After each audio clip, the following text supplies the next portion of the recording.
Hi there. I'm so glad to have you here for the very first episode of the Lock Process Pod, a podcast dedicated to localization processes for UX and digital products. We're going to be learning from the wisdom and experience of others to optimize our own processes and produce better experiences for people all around the world. In this podcast, we'll talk with product leads, UX writers, product designers, localization managers to learn what they do to create incredible localized experiences. Learning from each other can help us create better industry standards and better localization processes for digital products worldwide. So today I will be talking with Willian Magalhães, senior content designer and UX writer at Quandoo.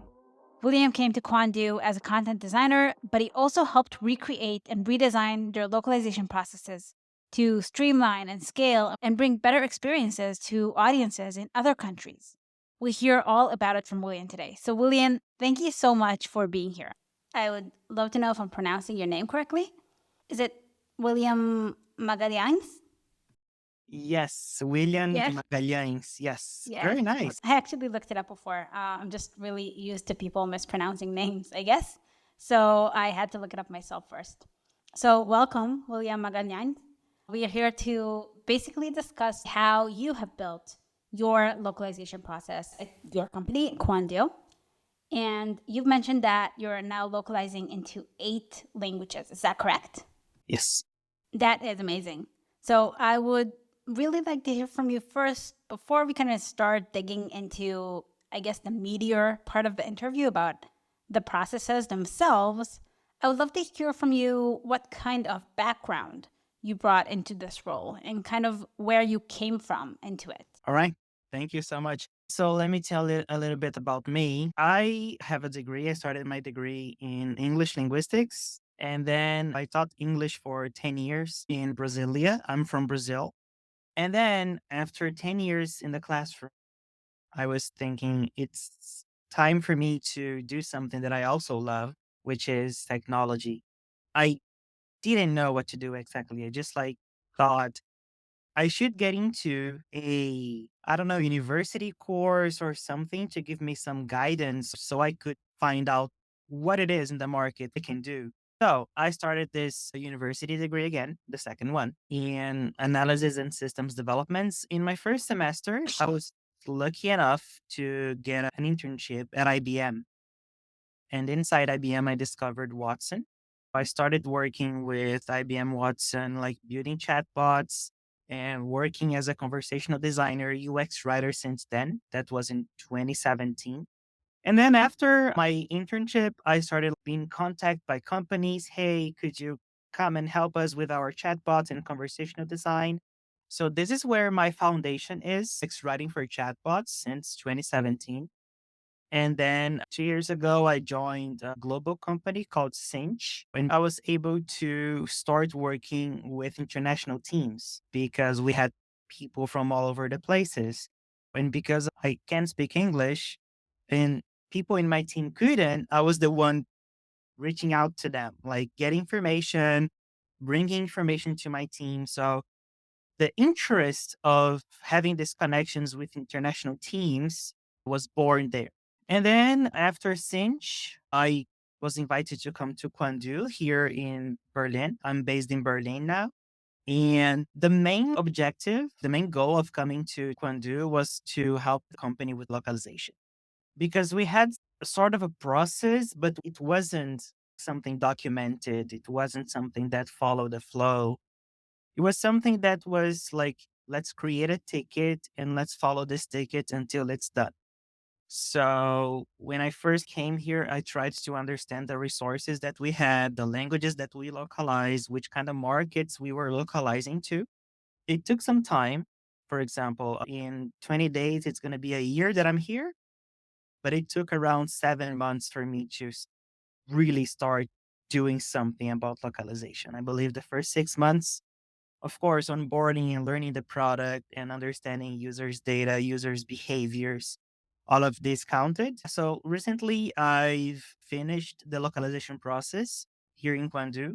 It's a mix of having localization specialists as externals, helping us in this flow, and also counting on some local employees from Quandoo to also help us out in this process because we have people from 52 nationalities in the company. Oh, wow. Yes, we're people all over the place. So we can, rely on these people to also help us. I know they're not localization specialists, but it's better than me.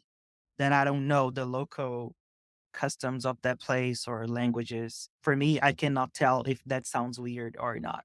Yeah. Okay. So let's start with like the beginning because you said you came into Quandoo and you did already localize at the company, but you didn't really have a set process, anything documented. And so I'm curious to know how that went before you even started streamlining and improving and optimizing it. All right. So the original process was like we had this LSP, this language service provider. Here in Quandoo, we use Crowdin. Mhm. And we also had Google spreadsheets. And we were translating the content in a spreadsheet. And the content that was translated in a spreadsheet was then by a UX writer inputted in Crowdin. And this was the process. I think people created a spreadsheet and asked, can you translate this? And then after it translated, you would be able to go to Crowdin, find the keys, and then update the strings with the translations that you got. Mhm. And then sometimes we were requesting translations from a provider. And sometimes we were asking directly people to translate them. So there wasn't like a rule. Like for this, we should follow this path. And for the other thing, we should follow the other path. Mhm. There wasn't clarity in this process. So what I did, I was like, okay, so let's understand first what kind of content comes to us so we can translate. So it's a small like content audit. Is it a paragraph? Is it an article? Is it a UI text? Where are we going to use this content? And then is it a marketing campaign? Is it a product thing? So this is small audit is done now because depending on how big the text is, it's very expensive for us to keep requesting them for translation providers. So, depending on the amount of words, we have this flow. We may get in contact with them earlier to be translated because it's a very big thing, like an article or a page or something, a tutorial. Or if it's a UI copy text or something, we ask them just to review what we got from a translation service. Right. So basically, what you did was you kind of started categorizing the types of content that you have, right? So that you can find a process that is more optimized for each kind of content. Is that what you did? Exactly. Yeah. And not only that, but we eliminated the spreadsheet step because I gave power to the translators to work directly inside our LSP. Mhm. So I gave them the role as translators inside CrowdN, and they're free enough to go there, edit, change, save, update, vote, whatever they feel about the copy, they can do. It's like I made it like scalable. I scaled this process because I believe that the success of this process is getting me out of it. Like as Yeah. long as it flows without me, I'm good. And that's the core thing for UX that I believe in here. Like scaling people to do your work without having to call you because they can do it. You may be like the consultant that signs off. This is good. Nice. Like, I mean, I will, do something, of course, but for example, empowering people to write, which is my role here, UX writer, empowering people to write, empowering people to start talking about localization in their teams. And I am having this already. I presented the localization topic here. I actually had two presentations in the company. The first presentation I delivered was a very educational one, like talking about the topic. What is it? What can we do? What are the impact? Let's see some examples of wrong localization and right localization. Because if we have the intention to go global, we should be worried about global content as well. Yeah. So the first meeting was an educational presentation for the company, for POs, PMs, developers, designers, and everybody else. The second meeting was technical. The second meeting was like, okay, so let me present you crowding, let me present you the scheme of the flow, let me present to you like when you can get in touch with me, let me present to you what we can do in our teams. So after this meeting, I got people from other teams getting in contact with me saying, hey, let's localize our website. I mean, the homepage for this region. For example, we are in Hong Kong, we are in Italy, and they're very different markets. But we use the same image for all of them. So they started like, hey, what if we change the picture here to reflect more of that market? And then I was like, yeah, that's localization. That's what we're supposed to do. How can I help you? So I think I've planted the seed and it's growing slowly, but it is. People are actually reaching out and saying, hey, that's really nice. How can I do it here? So let's talk. Let's have a meeting. So this is the outcome that I expected. So you became like the localization advocate, right? At Quandoo. Were Yeah, you the only localization advocate? Did they have other people handling localization as a jury overall? I don't think so. I don't think so. I believe this localization task was spread among employees. Like, for Yeah. example, when I go to Crowdin and I see the history of translations, I see names from people that were once product managers, and I see people who were content designers, and I see people who were product owners. So I believe there wasn't this responsibility of the area given to a person so this person could, organize and manage who will actually review the translations, who will actually do the translations, where we're going to get the translations from. So yeah, I believe it wasn't given to a person to manage this area. Do you feel that having a localization owner transformed not just the processes, but also the results that you got?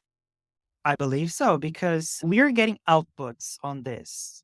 Mhm. It's too soon to get some data because we've just implemented the process, but we need to talk like designers now how to measure and if we can measure. Like, how can you measure user satisfaction on seeing Yeah. an image that reflects to their culture? We know we are in the right track, but I mean, we still have to sit down and say, hey, okay, we're localizing. So what? So, what are we going to do with it? I think this is really important and it's a very strategic conversation we should have. And then after we have this conversation, I think we're going to have more material to keep on advocating for the discipline. So now I want to start talking about the process itself. So basically, at what point do localizers come into the picture? Do they get, do you consult with them earlier on before you really start actually creating content in the first language? Or do they only come into the picture at a later point? Okay, so the first thing that we request in this localization process is whatever you want to be translated or localized, we need the strings. We don't work with Slack strings anymore. We don't work with Google Sheets anymore. We don't work with this. We need to have this in a place that we have control. So CrowdIn is the place for us. If you want us to translate something for you, what you have to do is to create a ticket on our Jira board. We have a localization board now, and we have some instructions on how to create this ticket. Create a ticket, put the CrowdIn links, give us some context, give us some deadline, and we will then move forward with this. So when they create this ticket and they put the strings, I see what languages they're requesting, and then I see the context, and I try to help the localization specialists because they're not in the teams. These people, they are like consultants, but they're not in the teams.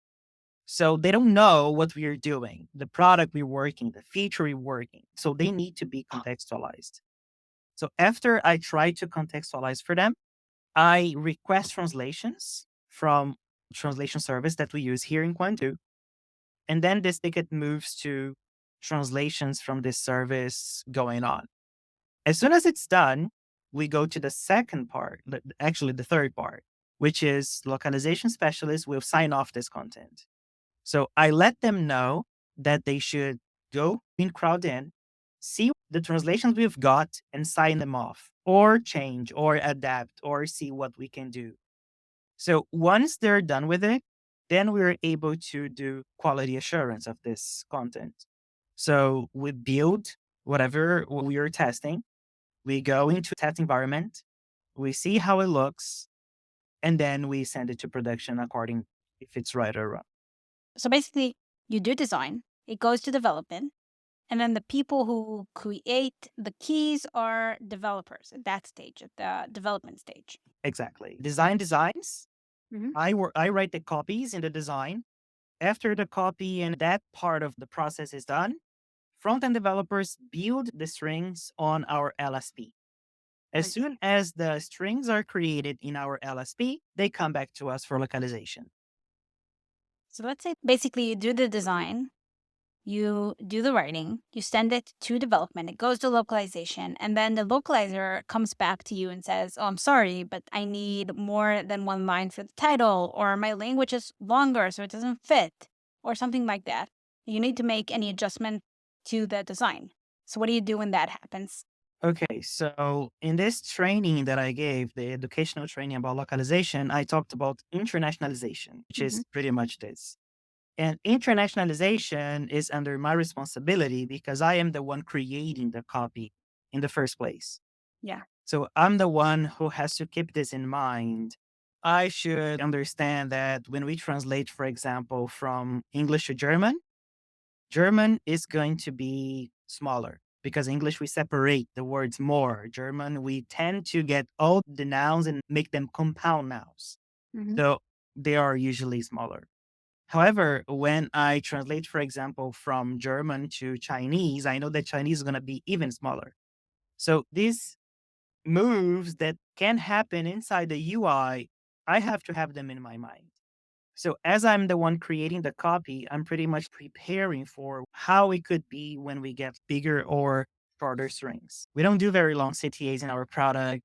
Usually our buttons are like safe because of the internationalization techniques, but the others are just paragraphs and titles and they can grow because, yeah. Yeah, absolutely. Flexible layout can definitely make this easier. What kind of response did you get when you started creating and outlining everything? You obviously maybe stepped on some toes. I'm guessing people had a way of working and they were used to it, and now you were starting to change things for them. So, what kind of response did you get? How did they react? They liked. Yeah. They liked because in the past, they were translating. Localization Okay. specialists, they were translating. Hmm. Now they're signing off what has been already translated. So it's less work for them. So they liked because it's less work, it's faster. So for them, it was, I believe it was good. Hmm. And for POs as well, it's easier to find a string in Crowden than find a spreadsheet in a drive that belongs to some person. So having this content all in one place is also good for organization. And for example, in a case that an employee leaves, that spreadsheet is going to be deleted with his or her account. Yeah. But when you're talking about LSP, everything's going to be there. All right. So now you are maintaining your source of truth on Figma, right? And then, Yeah, for some designs that we create, yes. mhm, And for some other things that we don't have in Figma, Crowdin is a source of truth. so how do you keep things from getting confusing? Like if I update something in Crowden and then something changes in Figma and then they're kind of not in sync now, how do you keep them from being mixed up? As we are like a very small team and I'm the only content designer for B2C, changes for strings, they usually go through me. We have design systems updated. We don't have this many changes in our buttons or anything. When we have something that's going to affect the whole product, we're very well aware of what's happening. So, for example, we recently changed our main CTA from reserve to book. When changes are that big, we are usually aware and we update in Figma, Crowdin, so it's okay. And we have the history in Crowdin, so it's okay. I'm curious to know, you said you were doing design, you're doing development, and then you're taking everything to a test environment and you have it sent to the localizers again for review. So how does that go, the quality assurance process? Okay, quality assurance process is pretty much done by QA people here, and we don't check the content again. We only check for bugs or visual bugs. Like, for Okay. example, we translate it in our LSP, we localize in our LSP. QA understands that and sees that, hey, this is not good visually. What's wrong? It's not like in the design. So probably QA will compare this test environment with our Figma file, which is the source of truth. Mhm. And then if necessary, we can contact the localization or design, and then we can use any workarounds to fix that. So you have all these processes basically set out now. How do you plan to proceed? You have everything outlined, you have your documentation. What's the next step for you? How are you going to kind of further optimize this? Yeah. So to be very honest, we need to clean our LSP because it's pretty much full of sentences we don't use and sentences that are used because of this. Like the localization specialists, they get lost. Like, what should I actually translate and verify? What was created in the first place, or what's the translation is saying? Yeah. So, so this is like a thing right now. So maybe cleaning the LSP right now, so we can have a better environment for localization specialists to work for. But in relation to the content that is being created, I think it's pretty much working well. This process has been working well. And something that I learned in my career is that it helped create the design process here in Quandoo. And I've created the localization process. And what helps the most is create a process from scratch. Don't bring these shelf processes to your company because you may don't have the resources. You may not be able to follow this specific step in that process. And then it's going to be a mess if you try just to apply this shelf process that you get from whatever person created or wherever company created. So what's been working for us is like we just sat down and we said, what do we have? How can you do it in a quick way? Because usually we have deadline. Strings are done. They need to be translated as soon as fast because they need to go live. So I don't have much time to keep like brainstorming with our localization specialists. Like, what should we do here? I'm so sorry. They have to look and sign off. I'm really curious to know though, you just did this, so maybe you don't have data yet.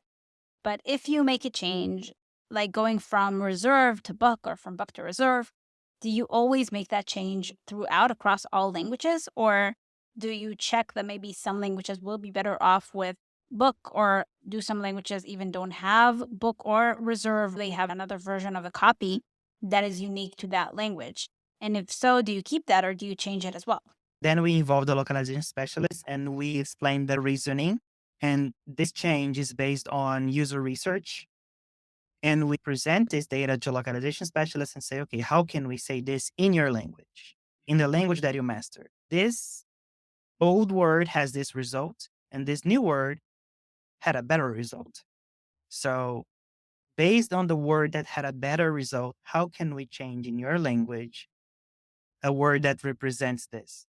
Right. So better result. That's in English. So do you do further testing on other languages after you implement the change? Not A B testing localization yet. It's a plan. That's why I asked about optimization, because I think there is always more that we can learn and always more that we can improve or optimize in our processes. There is so much that we need to take into account when we plan these processes. I think that there's always room for improvement. Just implemented this process like it's a baby and iterating this process and getting data on this process. Like, how can we test? How can we measure? What can we do now after we implemented the process? Now that we have a process, this is something that we're still thinking, understanding.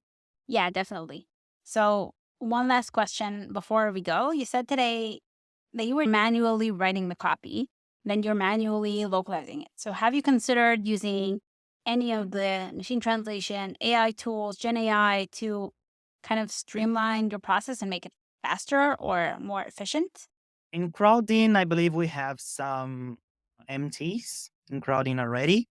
Mhm. And we make use of a lot of translation memory, but AI is still a thing that we're discussing. Right. This is like my kind of foot out the door question because it's a big question. Everyone are kind of discussing the same thing now, right?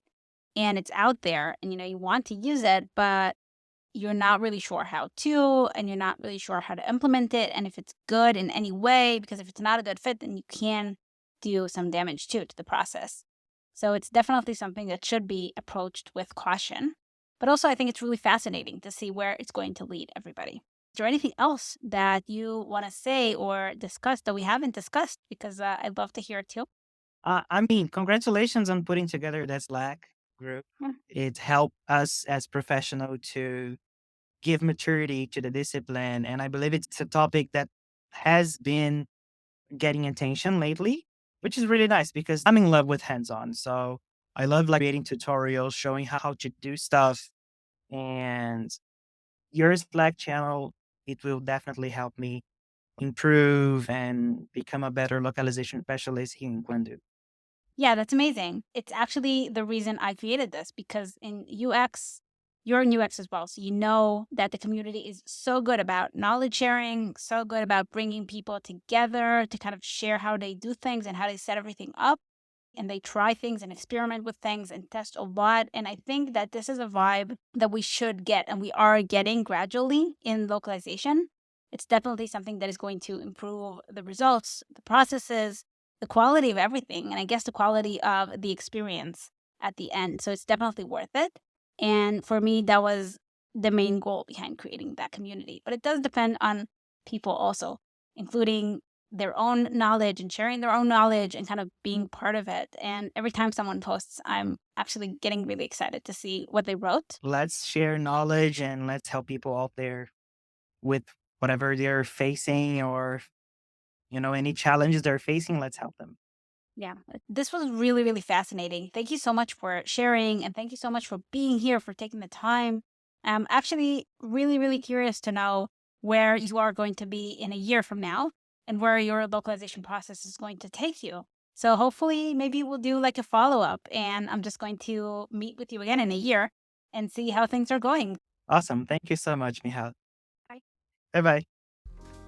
To everyone listening, if you enjoyed this podcast, if you want to learn more about localization processes and keep up with the next episodes of the Lock Process Pod, make sure you follow Localization Station on LinkedIn or sign up to our email newsletter so I can let you know when a new episode is ready. And if you have any feedback, if you have any questions that you would like answered, if there are specific people that you would like to learn about processes from, do let me know. Send me an email, send me a message. I would love to hear from you. Thank you so much for taking the time to listen to the Lock Process Pod today. And I hope you have a great day.